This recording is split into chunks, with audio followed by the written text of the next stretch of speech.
শুভ সন্ধ্যা বন্ধুরা। গতকালের ভিডিওটা করার পর থেকে বহু উদ্বিগ্ন পরীক্ষার্থী আমাকে বারবার যেটা জিজ্ঞাসা করেছেন যে তাহলে সত্যি কি আর ক্লার্কশিপ বা মিসসেনিয়াস এই পরীক্ষাগুলোর ডেট এখন ঘোষণা হবে না? তাহলে কি এই পরীক্ষাগুলো হতে অনেক দেরি হবে বা অনেক পিছিয়ে যাবে?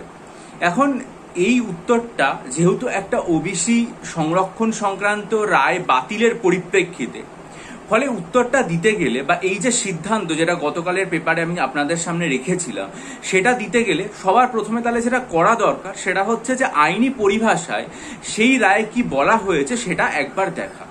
প্রথমেই আমি আপনাদের কাছে ক্ষমা চেয়ে নিচ্ছি এটা বলে যে আইন বিষয়ে আমার সেরকম কোনো নলেজ নেই বলতে গেলে, কিন্তু যেটুকু অল্প স্বল্প ইংরেজিতে জ্ঞান আছে তার পরিপ্রেক্ষিতে আমি আপনাদের সামনে দুটো বাক্য এবং মোটামুটি সেখান থেকে যে বিষয়গুলো বোঝা যাচ্ছে সেটা রাখতে চাই।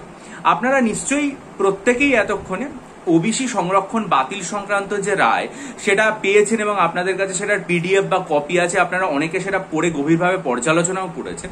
সেখান থেকে আমি আপনাদেরকে বলবো যে দেখুন 183-84 পাতায় একটা কথা লেখা আছে। কি লেখা আছে আমি আপনাদেরকে পড়ে শোনাচ্ছি। Who have benefited otherwise from such reservation under the state before the delivery of judgment, the benefits derived cannot be revoked. এখন এই যে জাজমেন্টটা সেটা এসছে মে মাসে।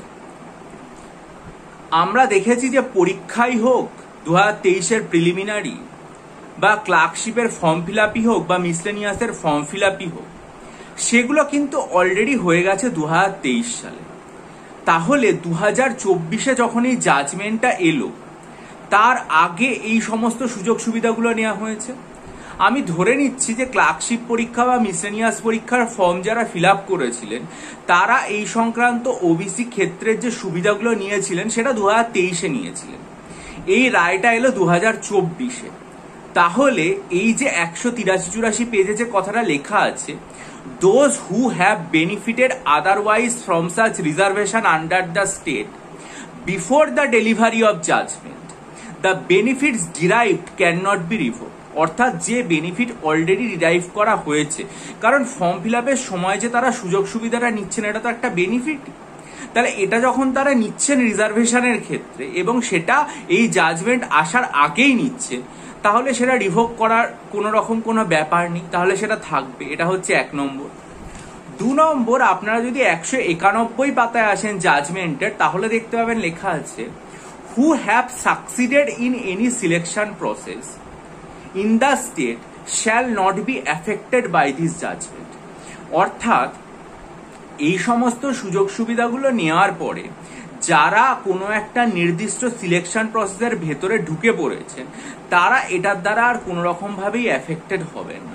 তাহলে আমরা তো এটা মনে করতেই পারি যে একটা ফর্ম ফিল আপ শুরু হলো বা ফর্ম ফিল আপটা শেষ হওয়ার যখন হয়ে গেল তখন মানে কি, তখন সবাই একটা নির্দিষ্ট সিলেকশন প্রসেসের অভ্যন্তরে ঢুকে পড়লো, অন্তত আমি যেটুকু বুঝতে পারছি। এবং প্রিলিমস দেওয়া মানে তো অবশ্যই সে সিলেকশন প্রসেসের ভেতরে রয়েছে।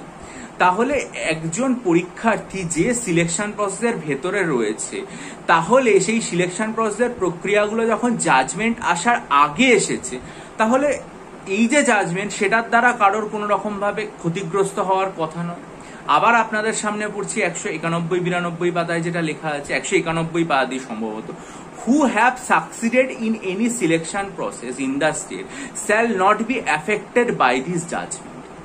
তাহলে এই 183 এবং 191 পাতায় যে দুটো লেখা আছে তার অর্থটা মোটামুটি বাংলা করলে যেটুকু আমার সাধারণ বুদ্ধিতে দাঁড়ায় সেটা হচ্ছে যে যারা এই সিলেকশন প্রসেসের মধ্যে যাওয়ার সময় এই ধরনের সুযোগ সুবিধাগুলো নিয়েছেন জাজমেন্ট আসার আগে, এবং এই জাজমেন্ট আসার আগে যারা সিলেকশন প্রসেসের মধ্যে ঢুকে পড়েছেন তাদের ক্ষেত্রে এটা রিভোক করারও যাবে না, এবং তাদের ক্ষেত্রে এই যে সুযোগ সুবিধা নেওয়া সেটার দ্বারা কোনো রকম ভাবে তারা খারাপ অর্থে প্রভাবিতও হবে না।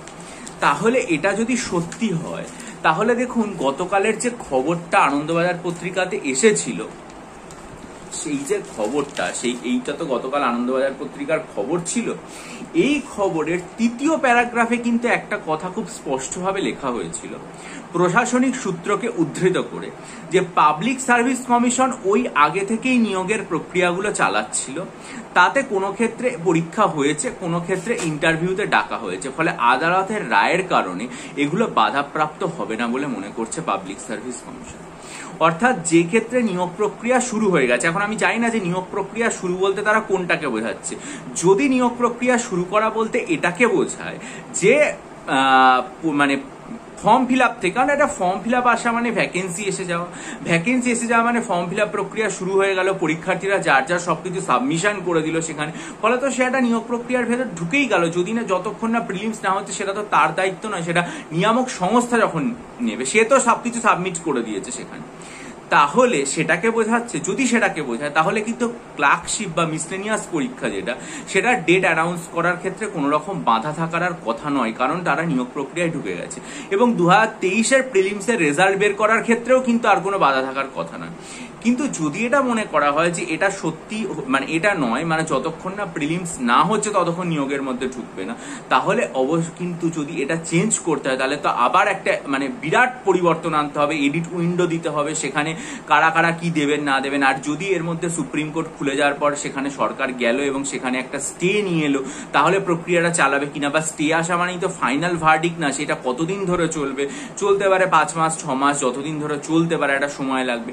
ফলে পুরো ব্যাপারটাই মানে এই একটা খবরের পরে মানে খুব স্পষ্টভাবে বোঝা যাচ্ছে না যে প্রকৃতপক্ষে কি। তবে পাবলিক সার্ভিস কমিশন যদি এটা সম্পর্কে একটা ক্ল্যারিফিকেশন দেয়, যেহেতু এরকম একটা নিউজ এসছে, কারণ এর আগে আমরা দেখেছিলাম যে এই সময় পত্রিকায় একটা খবর আসার পরেও পাবলিক সার্ভিস কমিশন একটা ক্ল্যারিফিকেশন জারি করেছিল, তারা যদি এ সম্পর্কে একটা ক্ল্যারিফিকেশন দেয়, বা সব থেকে ভালো যদি তারা পরীক্ষার ডেট সম্পর্কিত কোনো আপডেট দেয় তাদের চাইলে, মিসলেনিয়াস বা ক্লার্কশিপ বা WBCS মেইনসের কবে হতে পারে বা না পারে, ঠিক আছে, যদিও এখানে বলেছে মেইনস এখন হবে না, তাহলে আমার মনে হয় যে এই ধোঁয়াশাটা কেটে যায়। বহু পরীক্ষার্থী আমাকে বারবার জিজ্ঞাসা করছে, অজস্র প্রশ্ন করছে, আমি আপনাদের সামনে রায়ের যে কপি সেটার থেকে উদ্ধৃত করে এবং আমার যেটুকু ক্ষমতা, খুবই সামান্য ক্ষমতা, আমি ভুল হতেই পারি, যারা এই আইন বিষয়ে পড়াশোনা করেছেন, রাজ্যকে তারা সহায়তা দিচ্ছেন আইনি সমস্ত ভাবনা চিন্তা, তারা অনেক অনেক গভীরতায় ব্যাপারগুলোকে ভাবতে পারেন, আমার সেই দক্ষতা নেই, একেবারেই নেই। আমি প্রথমেই আমার দুঃখ প্রকাশ করলাম নিজের অক্ষমতার জন্য, যদি ভুল বলে থাকি আমায় ক্ষমা করবেন, মার্জনা করবেন।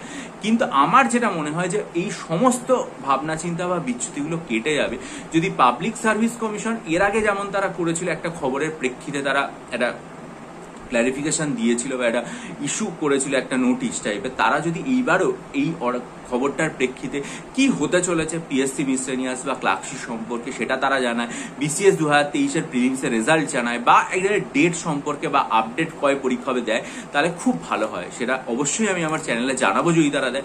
আপনারা চ্যানেলটাকে সাবস্ক্রাইব করে নিন, বেল আইকন টিপে দিন এবং ভিডিওটা লাইক করে বন্ধুদের মাঝে ছড়িয়ে দিন, যাতে অনেকের মধ্যে ভাবনাটা ক্লিয়ার হয়। বিজয়ী হন, সফল হন, ভালো থাকবেন।